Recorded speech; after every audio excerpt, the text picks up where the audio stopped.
Как идет подготовка к летнему трудовому семестру, как поощрять самых активных? Об этом и многом другом поговорили на заседании Координационного совета при главе Коми. Собрание приурочили ко Дню российских студенческих отрядов. Подробнее Виктория Денисова.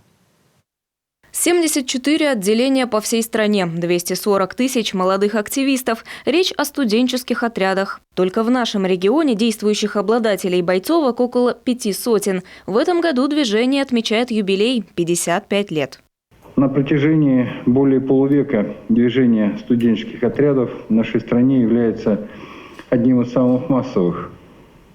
Ценно, что оно не теряет своей актуальности сегодня. Это действительно настоящая школа жизни, школа дружбы, взаимопонимания.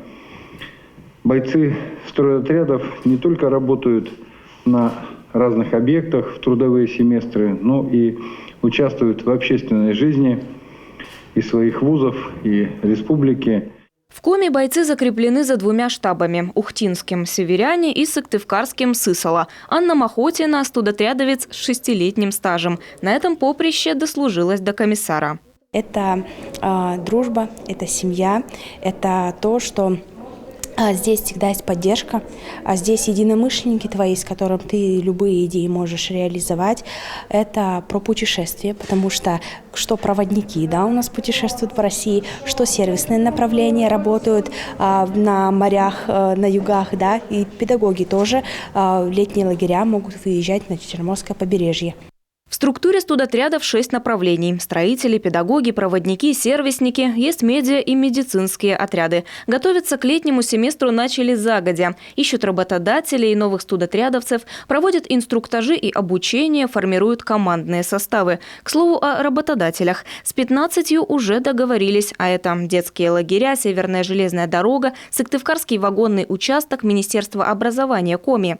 Всего 860 рабочих мест. Больше половины из них приходится на педотряды. К слову, зарождается и новое направление – трудовые отряды подростков. Туда берут с 14 лет.